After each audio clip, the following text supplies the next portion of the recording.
if you don't respect the authority of you have to respect, you have to give it. Okay. Even when the person is not even showing like giving you back, you have to give it because it's like a constituted authority. It's like an order you get. So it's supposed to be given. And the truth there is that when you give it, you get it in return. Okay. In the African home, there's already a lead, which is the man. True. You get. It is when the man is not doing the needful, that's when the woman most times don't give that respect. You get. You have a point there. If the man does the needful, the woman naturally gives the respect. Hi, come close. Let me tell you an ancient story. There was a man named Icarus. He was trapped in a high tower with his father Daedalus, and escaping was impossible because the ground was heavily guarded and the waters was watched. So his father Daedalus decided to do the unthinkable. He built wings made out of wax and feathers so they could fly to freedom. But before they flew, he gave his son Icarus a specific instruction. He said, you can not fly so high to the sky because the sun can melt the wax, and you can't fly so low so the feathers don't get soaked by the sea. At first, Icarus obeyed, but as he flew, he got so excited and he got confident, and confidence turned into excitement. Excitement turned into ego, and along the line, Icarus disrespected instruction. He flew too high to the sun, and the sun melted his wings, and he fell to his death. Now, the misconception about this story was that Icarus flew too high to the sun, and the sun melted his wings, and he died. But as we understand, but basically, that's not the truth about this story. The truth about this story is Icarus disregarded guidance and disrespected instruction, and that's what caused his death. We can actually find that in cases of so many men today. What are you doing today that looks like what Icarus has done? My name is SCN and you're welcome to the men's room where men talk to. Today on this special episode, we're going to be discussing ego versus respect. And guys, I'm not going to be doing this alone. With me today, I have a special guest with me.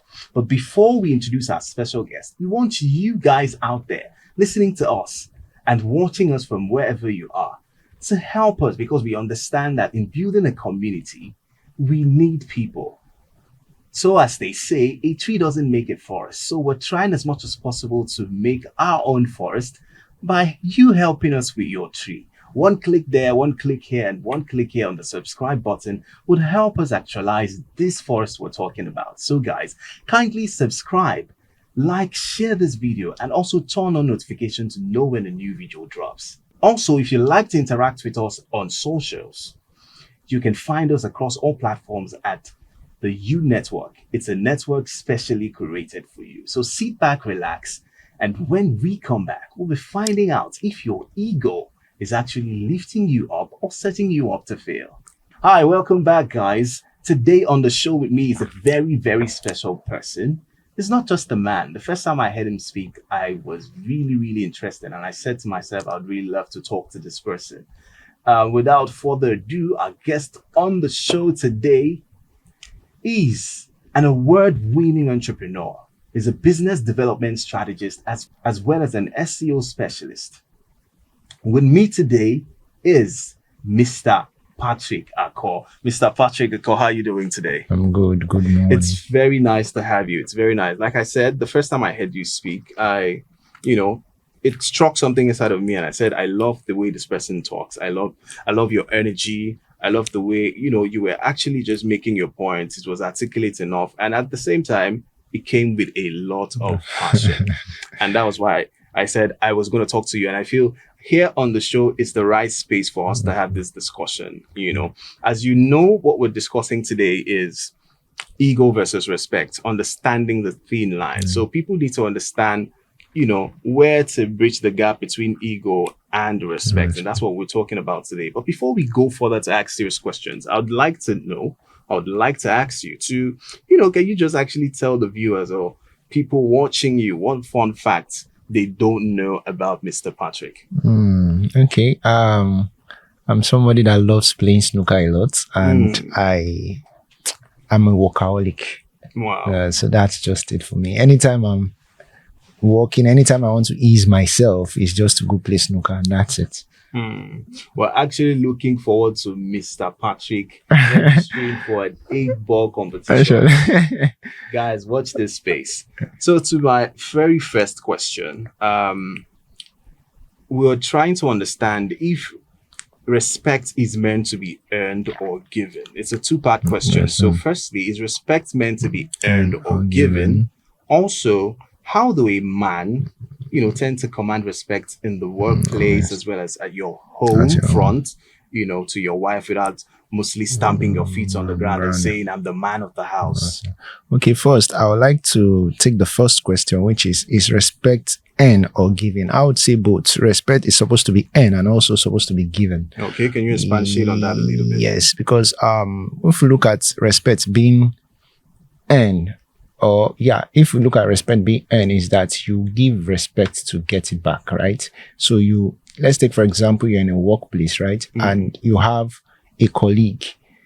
If you don't respect the person's boundaries, if you don't respect the person's they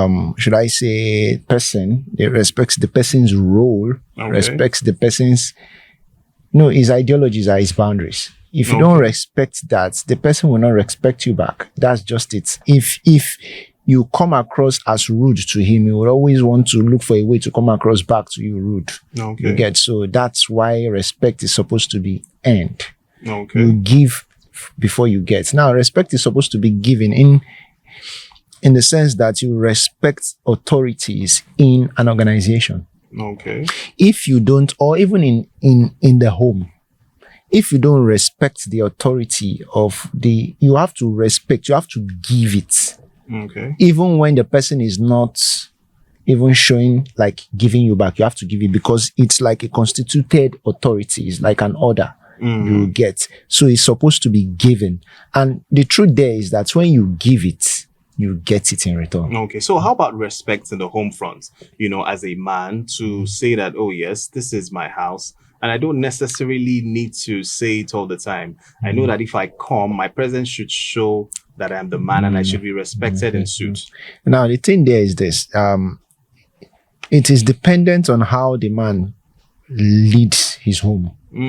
That's the truth. If you lead your home right, you would eventually get respect. And if they are laid down principles and laid down rules, job descriptions in the home, because give or take, we're in Africa. And in the African home, there's already a lead, which is the man. True. You get. It is when the man is not doing the needful, that's when the woman most times don't give that respect. You get. You have a point there. If the man does the needful, the woman naturally gives the respect because the women are just anything that is comfortable for them. They go with that. But when you give them that pressure, they start being disrespectful. So you said something along the line. You said doing the needful. So I think people watching might not really understand what the needful is. Can you let's say 1, 2, 3, 4 things that might connote the needful for men to do for their wives? Okay, first, for the man, we have to now look at it based on responsibilities in the home. For the man, your job is to lead, guide, and govern your home. Lead is to lead the family. Show them the way, be it spiritually, be it physically, be it materially. You need to lead. And in that leading, there's finance in it. You need to lead. Money is necessary. Yes, money you need to necessary. lead. Guide. You need to provide security for the home. What kind of security varies, right? Okay. It can be putting curfews, and you also be a partaker of it. Babe, by 9 o'clock, everybody should be in the house. No matter where you are going, no matter where you are. By 9 o'clock, everybody should be in the house, and you lead by example. You get. Because I was supposed to come to that because sometimes you get to see even workplaces where people would say this is what you're supposed to do. As the head, they're going to give you laid down rules, and you find out that sometimes they don't follow through with what they're saying. So leading by example, guys, is an example that every man is supposed to set. Yeah. If you're trying to be a leader. So down to my second question, why is it that most men, get angry mostly sometimes when they're corrected, and not when they're wrong? In the sense that what I'm actually trying to ask is, some people get angry. Let's say, for instance, let's say in your home now, maybe you can do something that you're wrong, that is wrong. You're not angry about that, but maybe probably when you're being corrected by your wife, I get to see most men, they don't really like to be corrected. Is it a thing of ego? So I'm asking that question. Why do most men don't like, get angry when they're corrected? Not even when they're wrong. I would say it is dependent on how they were corrected. Okay. Were they corrected in public? If they were corrected in public, the man will not agree to it, because you are stamping on his ego. Wow. A man will prefer you correct him privately than you publicly. Yes. So when you correct him publicly, he will not agree with you, whether he is wrong or right. He will not agree with you. So what I feel ladies should understand is this. In Africa, it gives the men the edge not to be even corrected in any way. For you to now go into the room and say, honey, you do your manipulative human manipulation thing, then you get your man back, maybe give him sex, then from there chip in what you think he did was wrong and all that. But in a civilized society, right, it's also sensical that when your man is wrong or does something that it's off it, you just wait for him, just take him privately. Yeah, so it means sometimes when people get to reprimand their spouses or scold their spouses in public, it's actually a bad thing. It's bad thing, yes. It's not both for the male, even both for the female. Because female too have egos. True. It's just that they don't show theirs. They only show theirs to their man. And the ones that work in the private sector, right, can show theirs like men. Okay. You get. But the ones that run businesses that maybe they are full housewife, they may not show theirs out there, right? But they show that women have ego. Men live with their ego. Okay, but wait, I like this thing that you said. It brings me down to my question that I wanted to ask, because there's this popular saying. If you remember, there's this song that was sung by Beyonce, Ego, saying, "I got a big ego." I know I've got a great voice, but that's not what there's one thing I want to put out straight, and no shade to Queen B. I love the song, but I would categorically say that men has got the biggest ego. I would categorically say that. I know women's got ego, but a man's ego can blow this roof. Yeah. So down to what I wanted to ask you. Can a man be confident and still be teachable? Can a man be confident and still be teachable? And can you have a little bit of ego and still be teachable? A man can be confident and be teachable. Yes, that's true. Okay. Yeah, because confidence is not about ego. Confidence is about believing in your person, believing in yourself, believing that you can do, believing that you can achieve. Yeah. So anybody that believes he can do and can achieve would always want the right information to be able to achieve. So you wanting the right information means you are teachable. Your heart is receptive to learn. Okay. You get. Can a man have ego? Little ego and be teachable? It varies. Yes, he can have ego and be teachable, but a man with full ego may not want to be teachable because he believes that he knows all. He knows all and might not want to put himself in the position to learn. Yes. Okay, so my next question is: do you have anyone that has actually that you've actually learned from? The looking at this year, or you've actually learned from, that could be maybe your mentor or an icon that you look up to? Yeah, there are plenty of them. Okay, maybe we might just make just one of them. Look elder. Okay. Yeah. Why?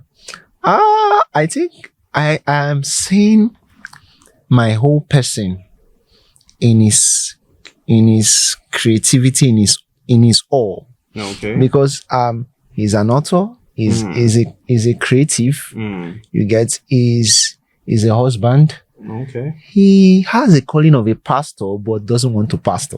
Oh, okay. into a little bit of into the spiritual life. Yes. So he has all this. And I think that's the kind of person I am also. Okay. So, but because he's there, Yeah. and I'm looking up to him too, you get. So I follow him, I comment on his post, I learn from what he writes, you get. I'm even trying to do a mentorship thing with him also. Oh, as in one-on-one. That's a very good one. You know, Yeah, it brings me back to mine. I think the person that I'm very particular about, I tend to call him my icon, and Okay. I tend to call him my mentor from afar. Yeah, that means your role model. Yeah, Vusi Tembenkwayo. He's a South African. Okay, I know the thought guy. leader. Vusi Tembenkwayo. If you know Vusi Tembenkwayo, you know He's a business expert. I tell you, he is very, very articulate, as well as I tend to call him the most articulate black man. I know. So hopefully, if you're getting to hear this someday, Vusi, I'm very, very much inspired by you every day. Now, the thing with Vusi is there was a particular time he was speaking one of his episodes that he said something about sleeping in his car at some point in time before he built his business. You know, so and that really, you know, it touched me in some way because during the last quarter of this year, I decided to do something that I was holding back on for a long time. Although I've been doing businesses before now, lots of businesses, but this now is on a different level, something that I've really not done before. It was a new, you know, it was like me testing new waters. And it was actually bigger than what I've done before. So, you know, listening to some of his stuff saying that sometimes you just need to start and, you know, one step would lead to another. And you'll be amazed at how things, you know, could turn out when you really, you know, put yourself out there to do some things. So now I just want to ask, I'm very aware that you have children, that you have two daughters. Yes. Now, back to the, you know, the topic of respect. I'm trying to know how do you teach respect to your daughters without instilling fear? So the question here is, how do you teach respect to your daughters and provide that fatherly love at the same time you don't spare the rod and spoil the child? Okay. Okay. For kids, for my kids, right? I'm not there yet, right? But I'm doing what I have to do. Currently, the kids are not with me; they are with their mom. However, I see them every time I want to see them. Okay. So what I do is this: when I was with them, I try to. There's the older and there's the younger. So what I try to do is I try to let the older one know that this is your younger sister. You are supposed to lead by example, because anything you do, she follows. You get. And anytime she does something wrong, don't just beat her. Don't beat her. Just tell her that you did this wrong and this is how to do it right. So you get. Then I'm telling the younger one, this is your elder sister. You don't disrespect, you don't abuse, you don't talk anyhow to her. Sure. You get. So when you start instilling this discipline in them and they grow with it, you know, even the Bible says, train up a child in the way they should grow, and when they are old, they will not depart from it. Very well said. So, and also, what I try to do also to create this love with them, like I make sure that I don't give this person something without giving this person something. You get, because it's a psychological thing also, especially for kids. Any impression you give them now will last with them till they get old. Okay. You get. So I make sure that I carry them, both of them along. So that's like the love and the respect. The discipline there is the respect at that point of their life. You get. Okay. So take them out. And also when I'm buying something for them, I'm telling them why I am buying it for them. When I'm taking it away from them, I'm telling them why I am taking it away from them. So they understand why actions are being made. This is very important, because I know there are a lot of people, even right here in this room, that are looking to be aspiring fathers, and myself as well. I look forward to having a child or having children someday. So I tend to know how to train them. And, you know, this is a very good point that you actually made. So now to my next question. Why is it that men, you know, equates apology with weakness? Sometimes people don't like it to, some men don't like to say, oh, I'm sorry for this thing that I did. Let's say, for example, in the work front or in your home, they just feel, okay, like some men, if I just buy her gifts, she'll be fine. You know, why does that happen? Okay, I think it's peculiar to individual homes, that's on the home front. Okay. Some people, when they become vulnerable to their wife takes advantage of it. You get. So they don't want the wife to take advantage, so they don't want to show vulnerability. Okay, so hold on a little bit. So when you say when they show, you said they show vulnerability to their wife, they're going to be taken for granted. So what do you mean saying, let's say, if he wrongs her at some point, he keeps apologizing, let's say he apologizes, he buys gifts, and that in the sense might be looked at as being soft on the part of the wife. Is that what you're trying to say? No, what I'm trying to say is this. I'm trying to say that why some men do what they do, but I'll still come back to what I believe should be. Okay. You get. For me, what I believe I show vulnerability. Initially, I wasn't, when I was in my past, my marriage. Okay. You get. Initially, at a first point, I was showing vulnerability. I saw how she accepted it and how she used it on me.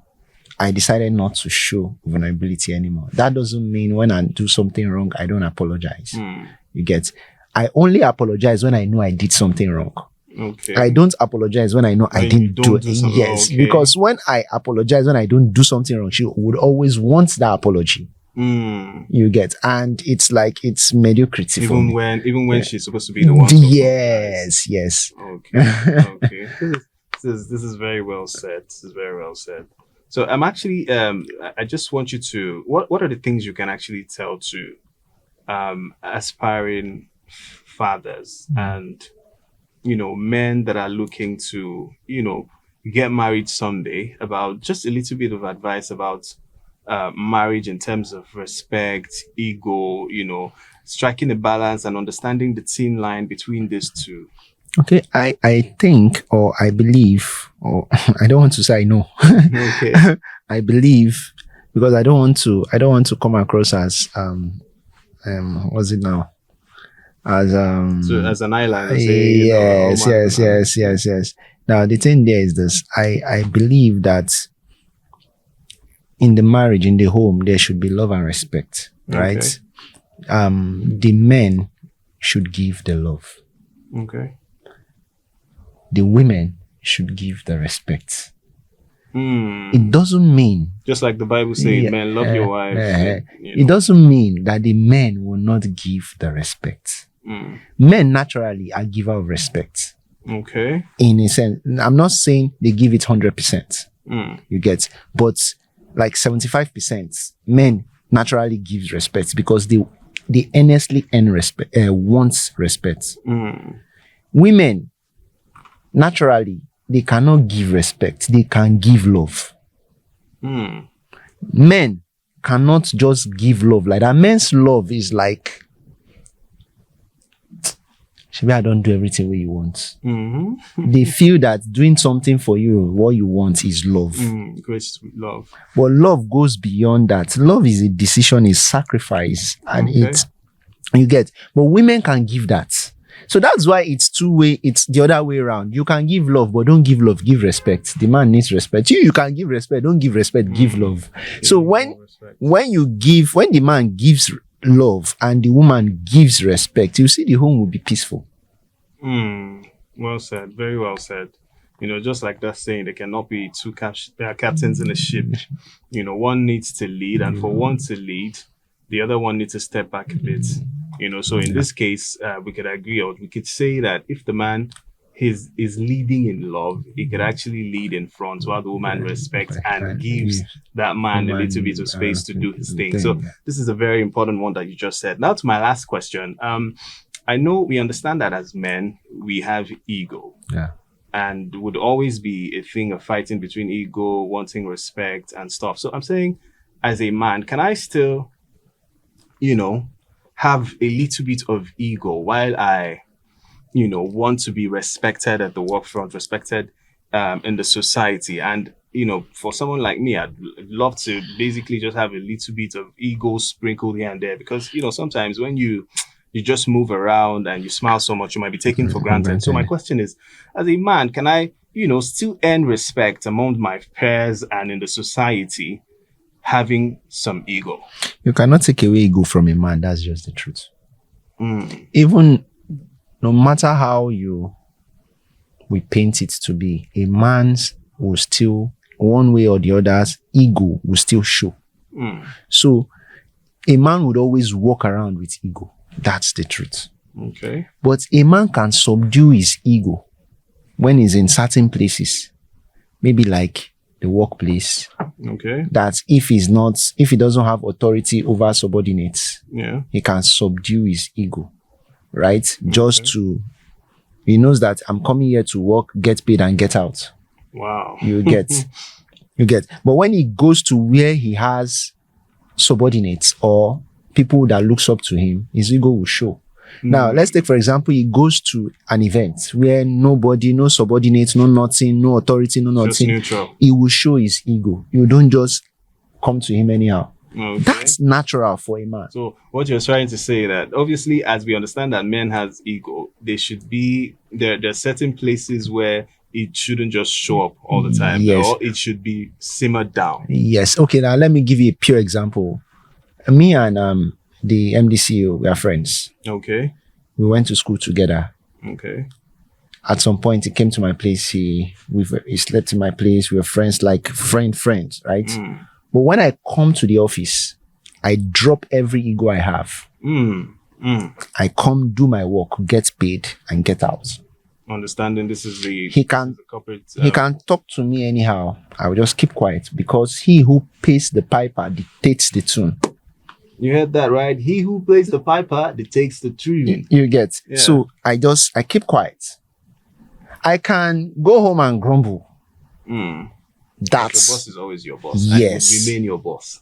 But when we come to maybe an outward setting where it's not the office, it's not anything, I can talk to him. And guy, Alpha, that we can talk. You get. But when we come to the office, it is office. Wow. You get. So these are just a pure example of how men carry themselves with ego. And how best you should, And you should act. act. You know, Yes, in formal with it. settings Yes, and settings that are yes, neutral. yes. Man, I really, really enjoyed this episode. It's been very, very nice having you around. And, Thank you know, you. these are the things that I was talking about that I really would love to sit with you and, you know, and speak. And I'm very sure that our viewers listening, you know, they learned a thing or two today about ego and respect, as well as understanding the teen line. Quite unfortunate, this is where we're going to be drawing the curtain on today's episode. We really wish that you enjoyed this. You know, before we leave, like I said, it costs nothing to plant a tree. So kindly like, share, and subscribe to our YouTube channel because we want to grow our community. Also, you can turn on notifications to know when a new video drops. And like I said, if you would like to interact with us in our community that's on socials, you can find us across board everywhere at U Network. So this is where I'll be drawing the curtains and saying goodbye for this week's episode. My name is SCN and this has been The Men's Room.